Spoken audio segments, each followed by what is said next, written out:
जय गुरु जी संगत जी। वीडियो को लाइक कीजिए, चैनल को सब्सक्राइब कीजिए और बेल आइकन को प्रेस कर दीजिए ताकि आपको लेटेस्ट वीडियो की जानकारी अच्छे से मिल सके। जय गुरु जी संगत जी। गुरु जी का अनंतम अनंतम शुक्राना।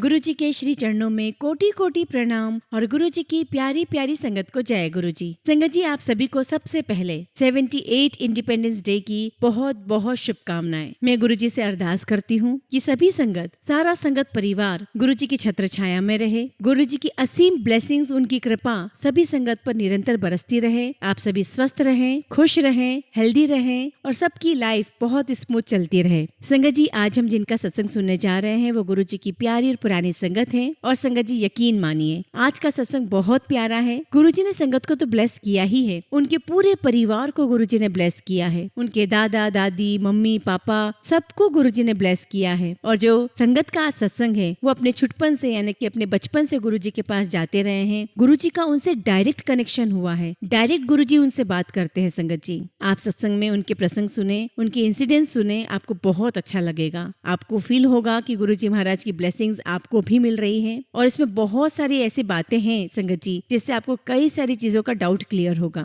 आप सबसे रिक्वेस्ट करती हूँ कि सत्संग को अंत तक सुने, पूरे भक्ति भाव के साथ सुने। संगत जी, अगर आप भी अपना सत्संग शेयर करना चाहते हैं तो सुंदर लिखावट में हिंदी में ईमेल आईडी और व्हाट्सएप पर शेयर कर सकते हैं। और अगर आप चाहें तो ईमेल आईडी और व्हाट्सएप पे टाइप भी कर सकते हैं। तो चलिए संगत जी, सत्संग शुरू करते हैं। संगत जी, आज हम जिनका सत्संग सुनने जा रहे हैं वो गुरु जी की प्यारी और पुरानी संगत कुशाग्र दीवान अंकल का है। जय गुरु जी, शुक्राना गुरु जी, सारी संगत को जय गुरु जी। और सबसे पहले सभी संगत को बहुत बहुत मुबारकबाद इस बात की कि हमें पूर्ण गुरु की प्राप्ति हो चुकी है। संगत जी, हमें बहुत बहुत सच्चे गुरु की प्राप्ति हो गई है और फिर भी हम अपने गुरु की कद्र नहीं करते, उनके दिए हुए प्रसाद की कद्र नहीं करते और सिर्फ हम मांगते हैं। गुरु जी ने हमेशा से कहा है, मांगो नहीं मानो। संगत जी, मेरे और मेरे परिवार की जर्नी गुरुजी महाराज के साथ 1996 में शुरू हुई। सबसे पहले गुरुजी महाराज के दरबार में मेरे ग्रैंडफादर गए थे और जब भी वो जाते तो गुरुजी हमेशा उनको देखकर एक ही गाना गाया करते थे,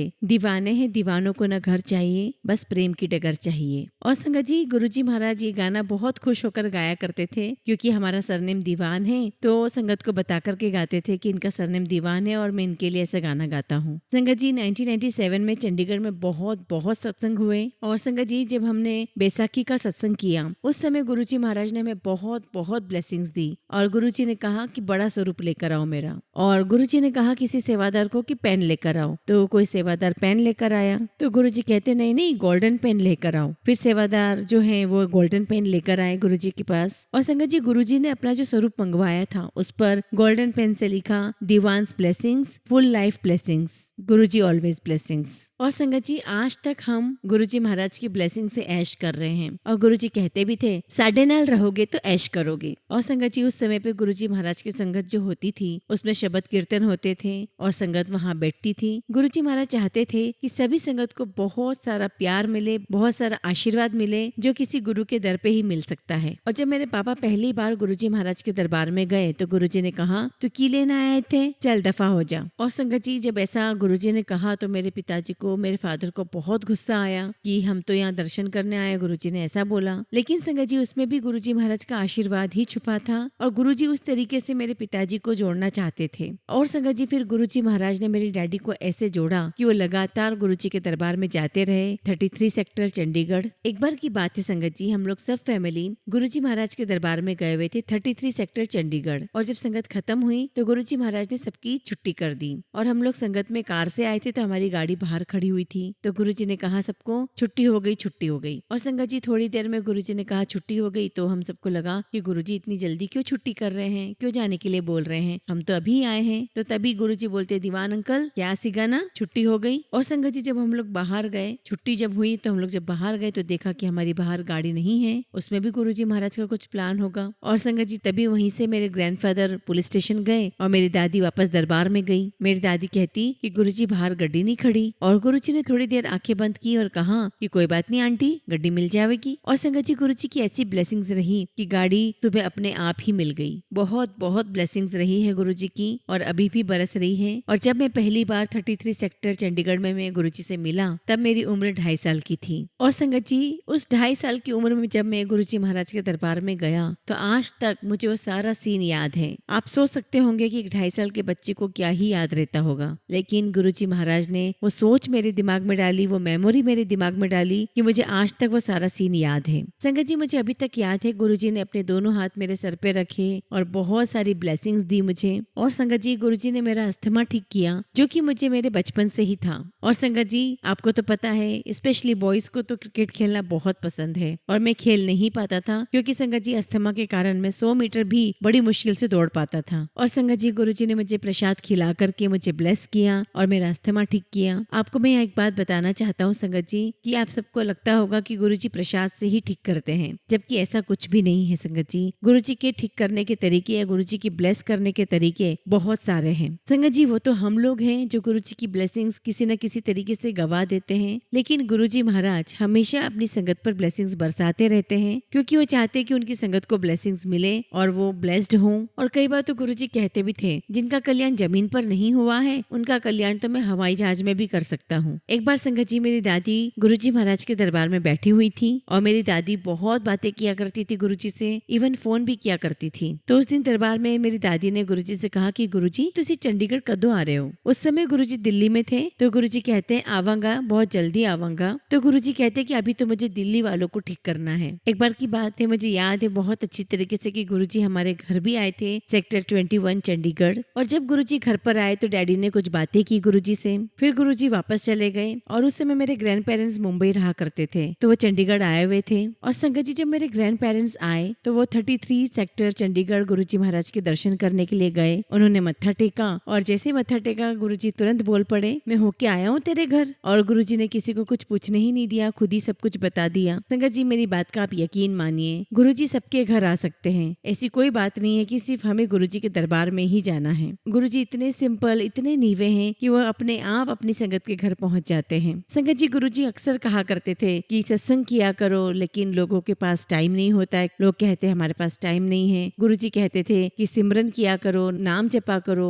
गुरुजी सुखमनी साहब का भी पाठ करने के लिए कहा करते थे। इवन संगत जी गुरुजी शिव पुराण पढ़ने के लिए कहा करते थे। गुरुजी कहते थे कि तुम पहले सीढ़ी तो चढ़ो, उसके बाद का रास्ता मैं दिखाऊंगा। संगत जी आप सबसे रिक्वेस्ट है कि जिन्होंने अभी तक कोई भी पाठ नहीं किया है वो जल्द से जल्द पाठ करना शुरू कर दे, चाहे वो सुखमनी साहब का हो, चाहे वो शिव पुराण का हो, चाहे आपके धर्म का कोई भी पाठ हो। संगत जी गुरुजी सबकी हेल्प करने के लिए कहा करते थे और कहते थे कि जब अच्छे कर्म करोगे तो ही मैं तुम्हें एक्सेप्ट करूंगा। तो संगत जी गुरुजी ने हमें एक्सेप्ट तो कर लिया है, लेकिन जितने अच्छे कर्म हम करते चले जाएंगे उतनी जल्दी हम उस मंजिल तक पहुंच पाएंगे। गुरुजी हमें उस मंजिल तक पहुंचा देंगे जिसकी हमें नीड है, जरूरत है। वरना संगत जी हम ऐसे ही एक जन्म से दूसरे जन्म में भटकते रहेंगे, एक शरीर छोड़ के दूसरे शरीर में हम भटकते ही रहेंगे। और संगत जी गुरबानी में भी लिखा हुआ है कि जब बच्चा माँ के गर्भ में आता है वो बच्चा मालिक को वादा करके आता है कि मालिक मुझे इस नरक से काटो, मैं जिस दिन बाहर निकलूंगा मैं तुम्हारा नाम जपूंगा। और वो बच्चा जब बाहर निकलता है, दुनिया में आता है, तो गुरुजी कहते हैं कि उसे दुनिया की हवा लग जाती है। और फिर संगत जी इस पाप कर्म से बाहर करने के लिए, निकालने के लिए गुरु इस धरती पर आए। उन्होंने हमारी लाइफ बहुत इजी कर दी। हम आसानी से गुरुजी से मिल लेते थे, हमें परवाह ही नहीं होती थी कि कौन है कौन नहीं है। और संगत जी गुरुजी कहा करते थे कि तुम्हारी फैमिली भी काम नहीं आएगी, तुम्हारा काम आएगा गुरु परिवार। इसलिए संगत जी आप सबसे यही कहना चाहूंगा कि सबसे ऊपर गुरु को मानना चाहिए। आने वाला कैसा समय आएगा हमें नहीं पता, अच्छा आएगा माड़ा समय आएगा, लेकिन अगर आप गुरु पे विश्वास करोगे, उन्हें मानोगे, तो वो समय भी आसानी से कट जाएगा। जितना नाम आप जपोगे आपकी लाइफ उतनी इजी हो जाएगी। एक बार की बात है संगत जी, मेरे दादाजी गुरुजी के दरबार में बैठे हुए थे और वहाँ बैठे बैठे गुरुजी पर उन्हें बहुत बहुत प्यार आने लगा और उनकी आंखों से आंसू रुक ही नहीं रहे थे। तो तभी गुरुजी की नजर उन पर पड़ी और कहने लगे। तो गुरुजी कहते हैं हाँ भाई गुरु नाल बहुत प्यार है। तो मेरे दादाजी कहते हैं हाँ जी गुरुजी, ये तो लव एट फर्स्ट साइट है। तो कहने का मतलब है संगत जी की गुरुजी ने बहुत बहुत प्यार दिया है, खुद ही ने अपना नाम जपवाया है और खुद ही ने रास्ता दिखाया है। एक्चुअली संगत जी मेरी मम्मी डैडी की जो शादी है वो भी गुरुजी ने ही करवाई है। और संगत जी जब पहली बार मेरी मम्मी को गुरुजी के दरबार में लेकर के गए और गुरुजी ने मम्मा को देखा तो गुरुजी ने कहा छेती छेती ब्याह करा लो, बड़ी चंगी कुड़ी है। और संगत जी जब रिसेप्शन था तब गुरुजी वहाँ पर आए, सारा अरेंजमेंट भी देखा, सारी संगत को पता चला कि गुरुजी वहाँ पर है। और संगत जी जो डेकोरेशन वाले थे वो मेरे दादाजी को कहने लगे कि बाबूजी हमने इतना काम किया है डेकोरेशन का, लेकिन इससे अच्छा, इतना अच्छा डेकोरेशन हमने आज से पहले कभी नहीं किया। और जो कैटरिंग वाले थे वो भी कहने लगे कि हमने इतना खाना बनाया है, लेकिन इस बार जो हमने खाना बनाया है आपकी शादी में वैसा खाना हमसे पहले कभी बना ही नहीं है, क्योंकि संगत जी सारा इंतजाम गुरुजी देख रहे थे। और बहुत नेचुरल बात है संगत जी की मम्मी पापा की शादी गुरुजी ने करवाई है तो मेरी भी वही करवाएंगे। संगत जी गुरुजी हर एक का ख्याल रखते हैं। वो कहते हैं ना कि नानक नीवा जो चले, गुरुजी कहते थे कि नीवा होकर चलो, नीवे पे ही फल लगते हैं। गुरुजी कहते थे कि जब भी मेरे पास आओ अपना शीश कटवा कर आओ। अब शीश कटवाने का मतलब ये नहीं कि आपको अपना सर कटवा कर आना है, इसका मतलब ये है संगत जी कि आप डाउन टू अर्थ रहो। आप जब गुरुजी के दरबार में आओ तो आप बिल्कुल डाउन टू अर्थ होकर आओ। अपना ईगो, अपनी प्राइड, अपना सब कुछ, अपना अहम अहंकार, ये सब कुछ जूतियों के साथ बाहर छोड़ कर आओ। उसके बाद आप गुरुजी के और गुरुजी आपके, आप और हम सिर्फ और सिर्फ गुरुजी को प्यार से ही पा सकते हैं और इसके अलावा कोई और दूसरा रास्ता नहीं है। संगत जी 1998 में मेरी डैडी की गाड़ी का एक्सीडेंट हुआ। उनकी गाड़ी के आगे ट्रक आ गया था और डैडी की गाड़ी के डैशबोर्ड पर गुरुजी का स्वरूप लगा हुआ था।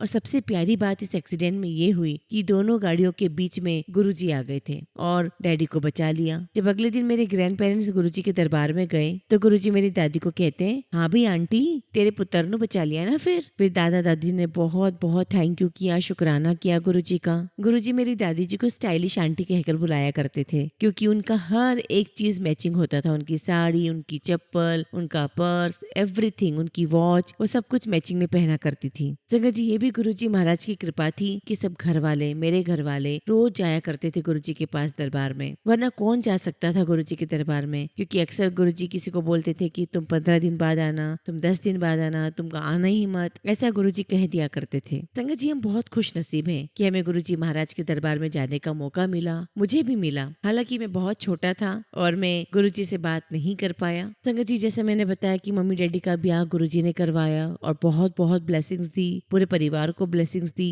और संगत जी गुरुजी ने बहुत प्यार दिया और गुरुजी ने बहुत समय तक दर्शन दिए अपने। और सच कहूँ संगत जी कि मेरा दर्शन से जी भर गया था, क्योंकि गुरुजी कहा करते थे कि दर्शन मांगने नहीं चाहिए क्योंकि इंसान पागल भी हो सकता है। संगत जी हमारा गुरुजी से सीधा सीधा डायरेक्ट प्यार था। बहुत लाड़ लड़ाते थे गुरुजी भी और हमें भी बहुत प्यार आता था गुरुजी पर। एक बार की बात है संगत जी के दरबार में मैं बैठा हुआ था और मेरे मन में आया कि आज तो प्रसाद में मुझे ना समोसा मिलना चाहिए। और संगत जी आप यकीन नहीं करोगे, समोसा प्रसाद ही आया, लेकिन वो समोसा बहुत छोटा सा था। तो मैंने गुरुजी से कहा कि गुरुजी आपने तो बहुत छोटा सा समोसा प्रसाद दिया। तो गुरुजी कहते, अच्छा तू मन ही मन बोल रहा था पर तूने छोटे बड़े समोसे की तो बात नहीं की थी। तो संगत जी गुरुजी हर एक बात जानते थे, जो आपके मन में चल रहा है वो भी जानते थे। इसलिए संगत जी गुरुजी कहा करते थे कि कभी भी कुछ मांगना नहीं चाहिए, क्योंकि जो मैं दूंगा वो तुम्हारे लिए सबसे बेस्ट होगा। और गुरुजी कहा करते थे कि मेरे दरबार में आने से पहले, मेरी सेवा करने से पहले अपने माँ बाप की सेवा करो, क्योंकि उनकी सेवा से ऊपर कुछ भी नहीं है। क्योंकि संगत जी जब भी आपको ऐसा लगे कि घर पे ज्यादा काम है या घर पे ज्यादा आपकी नीड है तो घर बार को छोड़कर कहीं कोई जाने की आवश्यकता नहीं है। संगत जी जब गुरुजी महाराज ने अपना चोला छोड़ दिया तो उसके बाद मैं मुसीबत में फंस गया था। मेरी बहुत बड़ी परेशानी चल रही थी। तो मैंने गुरुजी के स्वरूप के सामने आकर के कहा कि गुरुजी आप मेरे साथ तो हो ना, मैं बहुत परेशान हूँ। तब मुझे गुरुजी की एक आवाज सुनाई दी कि मैं नाल खड़ा तेरे, तू फिक्र क्यों करदा। और संगत जी जब मैंने पहली बार ये आवाज सुनी टेलीपैथिकली, मैं बहुत बहुत हैरान हो गया। मैं समझ गया कि गुरुजी आज भी अपनी संगत के, हर संगत के पास में है। गुरुजी सिर्फ बातें ही नहीं सुनते, वो बात भी करते हैं, वो जवाब भी देते हैं। और संगत जी गुरुजी हमेशा कहते थे कि जब भी तुम्हें मेरा सपना आए तो समझ लेना कि तुम सपने में मुझे नहीं देख रहे हो, वो प्रॉपर मेरे ही दर्शन होते हैं। संगत जी गुरुजी कहा करते थे कि मैं तुम्हें संगत में नहीं मिलूंगा। अक्सर ये होता है संगत जी की जो पुरानी संगत होती है, जो गुरुजी से मिले हुए होते हैं, जो उनसे फिजिकल फॉर्म में मिले होते हैं, बातचीत उन्होंने की होती है, तो बाकी जो संगत है वो उनके आसपास घूमने लगती है, उनके चरण स्पर्श करती है, उनसे बातें करती है। इन सबसे कुछ भी नहीं होता है संगत जी। ना आपको गुरुजी मिलेंगे ना उनका आशीर्वाद। आपको गुरुजी से डायरेक्ट कनेक्शन बनाना है, आपको गुरुजी पर प्यार बरसाना है। गुरुजी कहते थे कि मैं तुमसे बात करूंगा डायरेक्ट, ये लोग कौन है, ये लोग कुछ भी नहीं है। तो गुरुजी कहते कि संगत क्या करेगी, संगत तुम्हारी सिर्फ हेल्प कर सकती है, आपकी जिंदगी में आगे क्या होना है उसको तो मैं ही संभाल सकता हूँ। इसलिए संगत जी जी हमेशा गुरु को ही सबसे ऊपर मानिए और गुरु को ही सबसे ऊपर रखिए। और जब मैं गुरुजी से मिला तब मैं बहुत बहुत शाय नेचर का था, बहुत इंट्रोवर्ट था, मैं किसी से भी बात नहीं कर सकता था। अब गुरुजी ने मुझे इतना कॉन्फिडेंस दिया है कि मैं आसानी से सबके सामने खड़ा हो सकता हूँ, सबसे बातें कर सकता हूँ। संगत जी पहले गुरुजी अपने सत्संग शेयर नहीं करने दिया करते थे। 1990 की बात है। मेरे दादाजी ने एक बार गुरुजी से कहा कि गुरुजी आप हमें अपने एक्सपीरियंसेस शेयर करने क्यों नहीं देते? तो गुरुजी कहते अच्छा तुझसे मेरी एडवर्टाइजमेंट करवानी है? तो दादाजी कहते नहीं जी गुरुजी मैं वो नहीं बोल रहा हूँ। और फिर संगत जी उसके 1-2 साल बाद अपने आप ही गुरुजी ने परमिशन दे दी सत्संग करने की, अपने एक्सपीरियंस शेयर करने की। फिर मेरे ग्रैंडफादर ने भी अपना सत्संग शेयर किया दरबार में। तो बीच बीच में गुरुजी बोला करते थे ए वाला सत्संग नहीं सुना है तूने, गड्डी वाला सुना, ए वाला सुना। तो गुरुजी ऐसे बीच बीच में बताया करते थे। संगत जी मेरी बुआ जी हैं जो यूएस में रहती हैं और वो यूएस से हमेशा जब भी वो आती थी वो गुरुजी के लिए हैंडमेड बिस्किट लाया करती थी। और संगत जी वो बिस्किट्स गुरुजी को बहुत बहुत पसंद आते थे। और संगत जी गुरुजी फिर बोला करते थे बुआ जी को कि ये वाले बिस्किट्स और लेकर आई। और देखिए संगत जी कितना सिंपल रास्ता है, गुरुजी अपने ही मुंह से बोल करके ये ले आना वो ले आना करके हमारे बहुत सारे कर्म कटवाते थे। एक बार संगत जी मेरे दादा दादी गुरुजी के लिए आम लेकर के गए, अल्फांसो आम की पेटी लेके गए। तो गुरुजी को उन्होंने नहीं बताया, वो सीधे चुपचाप जाकर के किचन में रखकर आ गए और दरबार में आके बैठ गए। तो जैसे दादा दादी ने गुरुजी को चरण स्पर्श किया, मत्था टेका, तो गुरुजी कहते हैं हाँ भाई आंटी गुरुआ वास्ते आम लेकर आई है। और मेरे दादा दादी बहुत हैरान हुए कि गुरुजी को कैसे पता चला, क्योंकि वो तो सीधे किचन में गए थे रखने के लिए। उस समय सबको क्या पता था, उस समय उस संगत को क्या पता था कि हमारे सामने महापुरुष बैठे हैं, महासंत बैठे हैं जिन्हें सब कुछ पता है। संगत जी एक बार मेरे मन में विचार आया कि मैं गुरुजी पे किताब लिखूंगा और सिर्फ मेरे मन में विचार आया था कि गुरुजी की ऐसी मेहर हुई, कृपा हुई कि मैंने किताब लिखना शुरू कर दिया। लेकिन संगत जी एक चैप्टर लिखने के बाद पता नहीं बहुत लंबा सा गैप हो गया। मैंने गुरुजी से अरदास लगाई कि गुरुजी जो आपने पहले लिखवाया था वो फिर से लिखवाइए, फिर से किताब लिखवाइए। और संगत जी जैसे जैसे मैं लिखता चला गया मुझे विश्वास ही नहीं हो रहा था कि ये मैं लिख सकता हूँ, मैं ऐसा लिख ही नहीं सकता। ये सब कुछ गुरुजी महाराज ने लिखवाया है। इवन आप जब ये किताब पढ़ेंगे, जब भी पब्लिश होगी संगत जी, आप पढ़ोगे तो आपको लगेगा ही नहीं कि ये मैं लिख सकता हूँ। ये सिर्फ और सिर्फ गुरुजी के आशीर्वाद के बिना लिखी ही नहीं जा सकती है। संगत जी जो हम गुरुजी को इतना सच्चा प्यार करें और सच्चे दिल से माने, गुरुजी हमारे साथ हर पल खड़े रहते हैं, बहुत बहुत प्यार देते हैं अपनी संगत को। गुरुजी कहा करते थे कि घर घर सत्संग होंगे, घर घर उनकी जोत जलेगी। और संगत जी वाकई में आज ऐसा ही हो रहा है। संगत जी मैं अक्सर गुरुजी महाराज के लिए ना फूल लेकर जाया करता था। गुरुजी को बहुत अच्छा लगता था। एक दिन बहुत अजीब सी बात हुई। जिस दिन मैं गुरुजी के लिए फूल लेकर के गया तो गुरुजी ने कहा कि जब तू अगली बार आई तो फूल लेकर आई, भूली ना। और जब जब गुरुजी मुझे ऐसा बोलते कि तू भूली ना, उस दिन संगत जी पता नहीं क्या हो जाता था दिमाग को, मैं सच में भूल जाता था फूल ले जाना। तो पता नहीं गुरुजी क्या लीला रचते थे। और गुरुजी अपनी संगत के साथ ऐसी अटखेलियां भी खेलते थे, हंसी मजाक भी किया करते थे और खूब ब्लेस भी किया करते थे। गुरुजी कहते थे कि जो मनुष्य का जन्म मिला है वो बहुत सारे योनियों से निकलने के बाद मिला है, 84 लाख योनियों से निकलने के बाद मिला है। तो इसका फायदा उठाओ, इसका लाभ उठाओ, सत्संग करो। संगत जी गुरु की वडियाई करनी चाहिए, हमें इस मनुष्य जीवन का फायदा उठाना चाहिए। गुरु के नाल डायरेक्ट कनेक्शन जोड़ो, उन पे श्रद्धा भक्ति रखो, जैसा उन्होंने कहा है हमें उस रास्ते पर चलना है। एक बार की बात है, गुरुजी के दरबार में मेरे ग्रैंड पेरेंट्स बैठे हुए थे। तो मेरे दादाजी ने गुरुजी से कहा कि गुरुजी ये जो आप शब्द सुनवाते हो वो तो समझ में आती ही नहीं है। तो गुरुजी कहते हैं कि मैंने समझाने के लिए थोड़ी बोला है तुम्हें, मैंने तो सुनाने के लिए बिठाया है तुम्हें, तुम सुनो इसको, तुम इसको सुनोगे तो इसके बीच में तुम्हें अपने जवाब मिलेंगे। लेकिन संगत जी आप यकीन मानिए, वैसे तो वो शब्द समझ में नहीं आते थे, लेकिन धीरे धीरे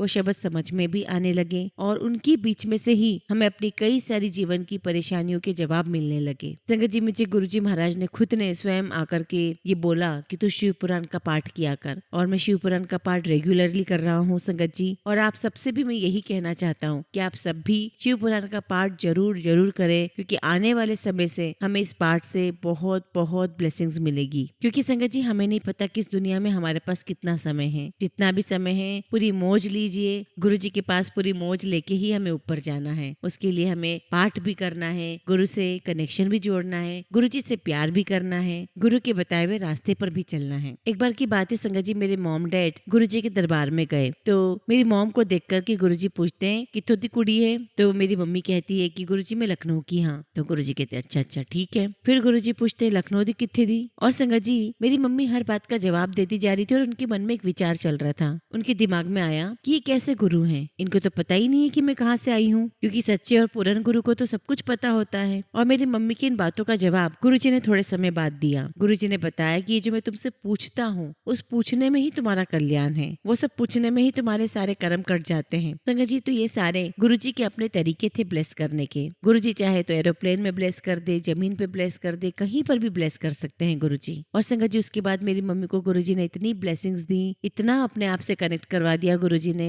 कि बस मम्मी सिर्फ दिन रात गुरुजी ही गुरुजी करती थी। और संगत जी, तब मैं बहुत छोटा था जब मम्मी गुरुजी से कनेक्ट हुई, और आज ऐसा गुरुजी का आशीर्वाद है, मैं मम्मी को बोलता हूँ कि मम्मी आज मैं आगे आगे हूँ और आप पीछे पीछे हो। खैर संगत जी, ये तो मजाक की बात है। गुरुजी ने परिवार के हर एक सदस्य को बहुत बहुत गहराई से, बहुत प्यार से, बहुत लाड़ से कनेक्ट करवाया। गुरुजी ने इतनी कृपा की है संगत जी कि मैंने उन्हें छुआ भी है, उनके चरण भी स्पर्श किए हैं, उन्होंने मेरे सर पे हाथ भी रखा है। उनकी बहुत बहुत मेहर है, बहुत कृपा है। अब तो बस संगत जी ये हो गया है कि बस शब्द सुनते रहिए दिन रात। अब तो इतने फिल्मी गानों से भी प्यार नहीं रहा। और बीच में तो संगत जी ऐसा हो गया था कि मैंने शब्द सुनना ही बंद कर दिए थे, क्योंकि गुरुजी ने मुझे कहा कि तू मुझे पंजाबी गानों के बीच में भी याद कर सकता है। तो मैं पंजाबी गानों के बीच में गुरुजी को याद किया करता था। तो मैंने मन में पूछा कि गुरुजी कौन सा सुनूं, तो वो भी गुरुजी ने मुझे बता दिया कि चमकीले का सुन, सुरिंदर कौर दा सुन, क्योंकि संगत जी गुरुजी को पंजाबी सॉन्ग्स बहुत पसंद थे। एक बार की बात है संगत जी, जब मैं छोटा हुआ करता था, गुरुजी अपनी गाड़ी में मुझे बिठा करके कनॉट प्लेस ले गए और मैं गुरुजी की गोदी में लेटा हुआ था। तो मैं गुरुजी की गोदी में लेटे लेटे पूछ रहा हूँ गुरुजी से कि गुरुजी असी किथे जा रहे हैं। तो गुरुजी कहते तू बस मेरे कोल बैठे रहे, मैं तेनू दसांगा। और यकीन मानी संगत जी, हम चंडीगढ़ से कुछ ही देर में कनॉट प्लेस पहुंच गए। और संगत जी, जब हम कनॉट प्लेस पहुंचे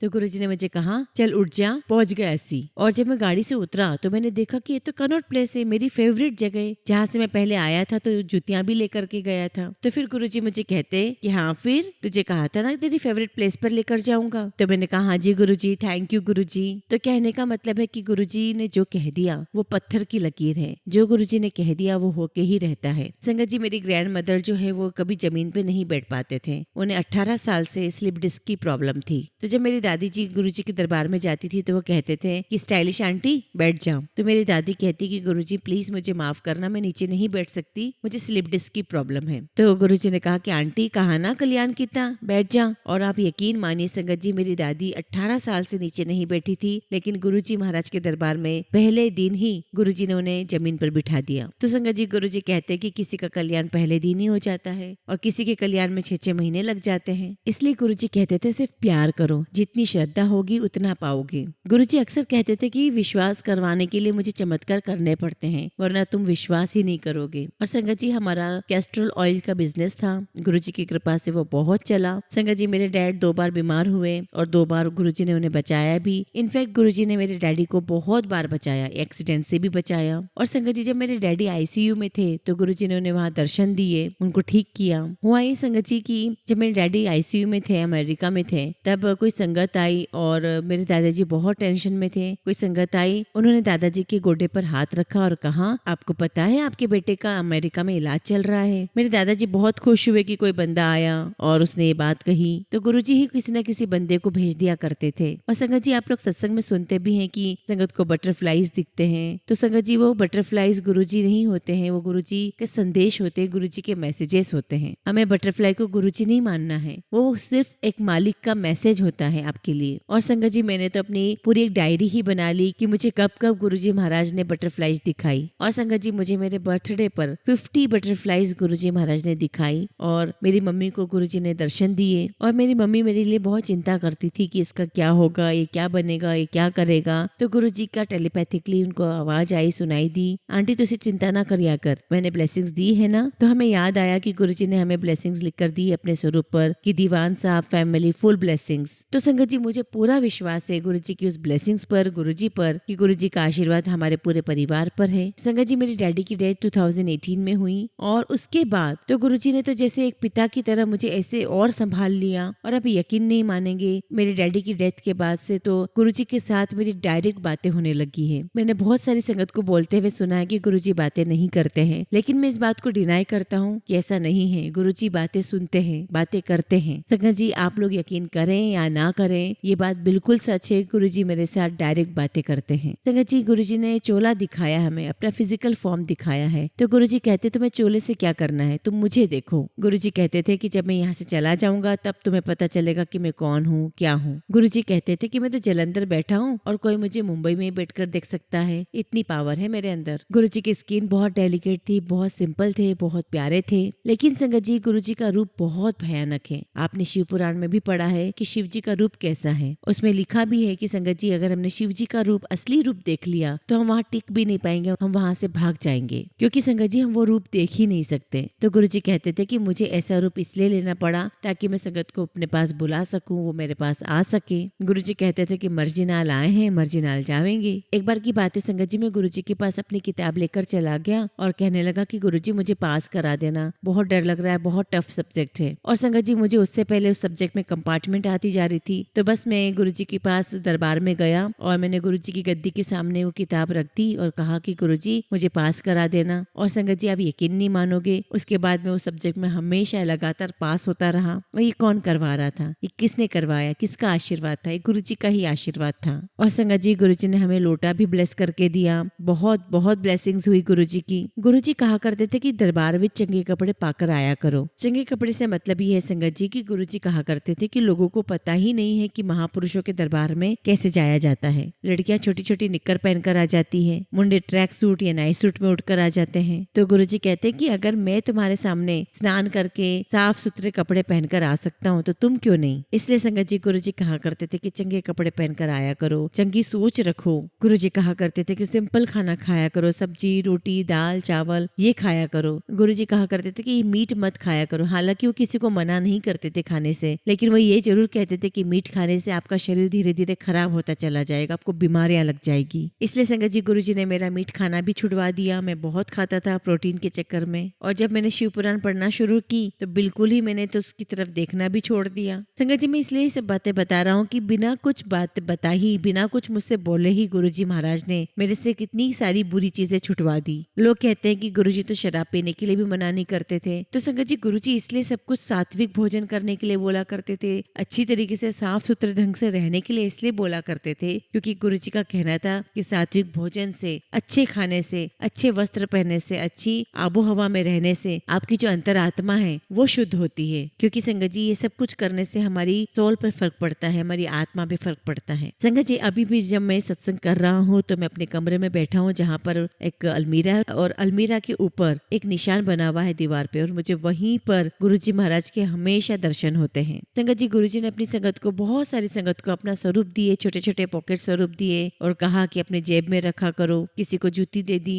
एक दिन मैंने भी गुरुजी से कहा कि गुरुजी मुझे भी आपकी जूती दे दो। तो गुरुजी मुझसे कहने लगे कि जूतियां की लोड है जब मैं तेरा। तो इस बात का मतलब ये था कि गुरुजी कहना चाहते हैं कि छोटी छोटी चीजों में, छोटी छोटी बातों में आपको फंसने की कोई जरूरत नहीं है। मैं तो सिर्फ यही कहूंगा कि गुरुजी को सीधा धारण करो, उनसे सीधा कनेक्शन बनाओ। क्योंकि संगत जी गुरुजी का तो ये रूप है ही नहीं जो हमने देखा है। गुरुजी का असली रूप तो वो है जो शिव जी का है। संगत जी गुरुजी हमेशा मना करते थे कि किसी भी पंडित ज्योतिषी के पास नहीं जाना चाहिए, पत्रिका नहीं दिखाओ, हाथ मत दिखाओ। क्योंकि अगर हम ऐसा करते हैं तो गुरुजी कहते थे कि अगर तुम ऐसा करते हो तो तुम अपने रब पे, तुम अपने मालिक पर, अपने मालिक के लिखे हुए पर तुम संदेह करते हो, डाउट करते हो। आप ऐसा करके ये बताना चाहते हो अपने मालिक को, अपने रब को कि आपने जो लिखा है वो गलत लिखा है। और गुरुजी ये भी कहा करते थे कि किसी के ऊपर भी कभी भी ब्लैक मैजिक नहीं करवाना, और अगर जो करवाता है वो बहुत बहुत बड़ा पाप होता है। संगत जी आप सबसे यही रिक्वेस्ट है कि किसी के भी चक्कर में पड़ने की कोई आवश्यकता नहीं, न पंडित न ज्योतिषी, सिर्फ और सिर्फ गुरुजी से डायरेक्ट कनेक्शन बनाओ, गुरुजी के साथ प्यार करो, उनसे लाड़ लड़ाओ। और अगर कोई तुम्हें कहता भी है कि हम तुम्हें ये दिखा देंगे, वो दिखा देंगे, यहाँ चलो वहाँ चलो, तो ऐसा मत करना। सिर्फ गुरुजी की बातों पर विश्वास रखो, गुरुजी के स्वरूप पर विश्वास रखो। क्योंकि संगत जी गुरुजी को अपनी संगत के बारे में सब कुछ पता होता है, इसलिए हमें कहीं और जाने की चिंता नहीं करनी चाहिए। हम सिर्फ गुरुजी से डायरेक्ट कनेक्शन बनाएं, सिर्फ उनसे प्यार करें, उनकी बातों पर चलें, जो उन्होंने रास्ता दिखाया है उस रास्ते पे कायम रहे। संगत जी जब पहले गुरुजी महाराज के पास संगत के फोन आया करते थे तो सेवादार गुरुजी से पूछा करते थे कि गुरुजी ऐसा फोन आया है, आप बात करना चाहोगे? तो अगर जब संगत हो रही होती तो गुरुजी मना कर देते, और जब नहीं हो रही होती तो बात कर लिया करते थे। तो कई बार मेरे दादा दादी गुरुजी को फोन किया करते थे और पूछा करते थे कि ऐसा कब हो जाएगा, ये कब होगा, वो कब होगा। तो गुरुजी बोलते कि नहीं, ऐसा नहीं पूछते, नास्तिक बन जाओगे। बस गुरुजी कहते थे कि बस तुम अपना कर्म करते जाओ, सिर्फ अपने कर्मों पर ध्यान दो, अपनी करनी पर ध्यान दो। संगत जी, गुरुजी जब भी चंडीगढ़ में रहा करते थे तो यहाँ पर एक सुकना लेक है, वहाँ पर गुरुजी बहुत वॉक करने जाया करते थे और जब भी गुरुजी वहाँ जाते बहुत मोर नाचा करते थे। तो मेरी दादी जी भी दरबार में होती, वो भी चलने को होती गुरुजी के साथ, तो गुरुजी उनको बोलते कि नहीं तू मत चल, तू नहीं चल पाएगी, क्योंकि संगत जी गुरुजी बहुत फास्ट चला करते थे और मेरी बुआ को उनकी सहेलियों को लेकर के वो वॉक पर जाते थे और बहुत सारी संगत पीछे पीछे चलती थी। तो एक बार संगत जी वो लोग जब वॉक पर जा रहे थे तो बहुत तेज बारिश हो रही थी। जब गुरुजी चल रहे थे तो उनके आगे भी बारिश, उनके पीछे भी बारिश, लेकिन जितने जितने जगह पर गुरुजी और उनकी संगत चल रही थी उनके ऊपर बारिश की एक बूंद भी नहीं गिर रही। तो मेरी बुआ ने अपनी फ्रेंड को देखा और बोला रोजी बारिश, और गुरुजी स्माइल देकर के बोल रहे हैं कि पगलो तुम्हें पता ही नहीं कि तुम किसके साथ चल रहे हो। और संगत जी जब भी गुरुजी सुखना लेक पर जाते थे तो छोटी मोटी पिकनिक मना लिया करते थे, वो संगत के साथ बिस्किट चाय लेकर जाया करते थे, आइसक्रीम खिलाया करते थे। एक बार की बात है संगत जी की गुड़गांव में गुरुजी का सत्संग हो रहा था और बहुत तेज धूप निकल आई और सब संगत परेशान हो रही थी कि कैसे बैठेंगे संगत में इतनी धूप में। तो गुरुजी ने अपने सर पे हाथ रख लिया। वो ये बताना चाह रहे थे, गुरुजी ने बताया कि पगलो मैं तुम्हारे वास्ते यहाँ पर हूँ, तुम मेरे लिए यहाँ पर नहीं हो, तो तुम चिंता किस बात की करते हो, मैं हूँ तो सही यहाँ पर बैठा हूँ। तो संगत जी गुरुजी ने इतना कुछ दिखाया है, गुरुजी ने इतना कुछ समझाया है कि तुम क्या चाहते हो तुम मांगो, मैं देने के लिए तैयार हूँ, लेकिन तुम मांगो भी तो सही। तुम लोग बहुत गलत चीजें मांग लेते हो, जो सही बात है, जो सही चीजें मांगनी है वो नहीं मांगते हो। एक बार की बात है दरबार में एक संगत आए और उन्होंने कहा कि गुरुजी मेरी जॉब नहीं लग रही। तो गुरुजी ने पहले उनकी बात सुनी और इग्नोर कर दिया। वो अगले दिन फिर आए, उन्होंने फिर से कहा कि गुरुजी मेरी जॉब नहीं लग रही। तो गुरुजी ने फिर इग्नोर कर दिया। गुरुजी ऐसे इग्नोर कर दिया जैसे उन्होंने कुछ सुना ही नहीं हो। और संगत जी 1 दिन 2 दिन 3 दिन ऐसे 3-4 दिन तक गुरुजी ने उनकी बातों को इग्नोर किया। तो एक दिन उन्होंने फिर से बोल ही दिया कि गुरुजी प्लीज मेरी जॉब लगवा दो, मैं बहुत परेशानी में हूँ। तो गुरुजी ने कहा ठीक है फिर जायश कर, लग गई जॉब। और संगत जी जब उसकी जॉब लगी तो 1 साल के अंदर अंदर ही वो कंपनी ही पूरी तरीके से वैनिश हो गई, खत्म हो गई। और फिर उस बंदे को 1-2 साल तक जॉब मिली ही नहीं। और फिर वापस गुरुजी के पास आया और कहा गुरुजी को कि गुरुजी वो तो कंपनी बंद हो गई। तो गुरुजी कहने लगे कि तभी तो मैं तुझे कुछ नहीं बोल रहा था, तू मेरे पीछे पड़ा हुआ था, जॉब लगवा दो जॉब लगवा दो, और जब दी है मैंने तो जा कर ले ऐश। तो कहने का मतलब है संगत जी कि हमें अपने गुरुजी से अपनी बात रखनी चाहिए, लेकिन उस बात के पीछे हमें जिद नहीं करनी चाहिए। जो सही है वो गुरुजी हमें देंगे। और संगत जी जो मैं अरदास करता हूँ वो यही करता हूँ कि पूरे ओपन माइंड से मैं गुरुजी को कहता हूँ कि गुरुजी जो आप मुझे दोगे वो मुझे मंजूर होगा, क्योंकि मुझे पता है कि जो आप दोगे वो सबसे मेरे लिए बेस्ट होगा। और मैंने ये भी कहा गुरुजी को कि ना मुझे पायलट बनना है ना मुझे शादी करना है, आप जो कराओगे वही होगा मेरी लाइफ में। संगत जी कोई जॉब मांगता है गुरुजी से, बेटा बेटी मांगता है, कोई पैसे मांगता है, कोई बिजनेस मांगता है, कोई गुरुजी को मांगता ही नहीं है। वो सबसे विरला होगा, वो सबसे अनोखा होगा, वो सबसे यूनिक होगा जो गुरुजी को गुरुजी से मांगेगा। गुरुजी कहते भी हैं कि मेरे चरणों में आओ, फिर देखो क्या कमाल होती है। एक बार की बात है, एक संगत का मेरे पास फोन आया और मुझे कहते हैं कि एक बार गुरुजी ने मुझे कहा कि तेरी टी शर्ट बड़ी सोहनी लग रही है। तो मैंने कहा कि थैंक यू गुरुजी। तो गुरुजी कहते जा मेरे वास्ते भी ले आई फिर। तो उसने कहा कि हाँ जी गुरुजी जरूर। तो संगत जी ये गुरुजी का कनेक्ट करने का तरीका होता था, ब्लेस करने का अपना तरीका होता था। और संगत जी गुरुजी कह करके गए थे कि मैं आऊंगा, तुम्हें तारने के लिए दोबारा आऊंगा। और संगत जी आपको तो ये बात पता ही है कि हर 100 साल के बाद डिजास्टर आता ही है, एक आपदा आती ही है। तो गुरुजी ने जो कहा है वो भी होगा, वो आएंगे, जरूर रूप धारण करके आएंगे। तो संगत जी जो गुरुजी ने कहा है वो जरूर होगा, गुरुजी जरूर रूप धारण करके आएंगे और हमें फिर से गुरुजी से मिलने का मौका मिलेगा। और संगत जी हमें सिर्फ और सिर्फ गुरुजी को उस समय पहचानना है कि हाँ यही हमारे पूर्ण गुरु है, यही हमारे सच्चे गुरु हैं। जब गुरुजी रूप लेकर आएंगे तब आप गुरुजी से यहाँ मिलोगे, यहाँ नहीं तो फिर ऊपर मिलोगे, मोक्ष पाने के बाद मिलोगे जरूर अपने गुरुजी से। वो भी तब जब पूरी श्रद्धा रखोगे, जब पूरा प्यार पूरा कनेक्शन गुरुजी से रखोगे। मैं गुरुजी महाराज से यही अरदास करता हूँ कि जितनी भी संगत गुरुजी महाराज के पास आ रही है वो हमेशा गुरुजी महाराज के साथ ऐसी ही जुड़ती रहे। और आप सब हमेशा सिर्फ यही मांगे कि आपको कुछ भी नहीं चाहिए, आपको सिर्फ गुरु चाहिए। कोई गाड़ी नहीं, कोई बिजनेस नहीं, कोई पैसा नहीं, कोई बच्चे नहीं, सिर्फ गुरु से गुरु मांगो। और जब गुरुजी मिल गए, जब पूर्ण गुरु मिल गए, जब साक्षात गुरु मिल गए तो समझ लेना कि आपकी जीवन की नैया पार हो जाएगी। इसी के साथ मैं अपनी वाणी को विराम देता हूँ। जय गुरु जी, शुक्राना गुरु जी।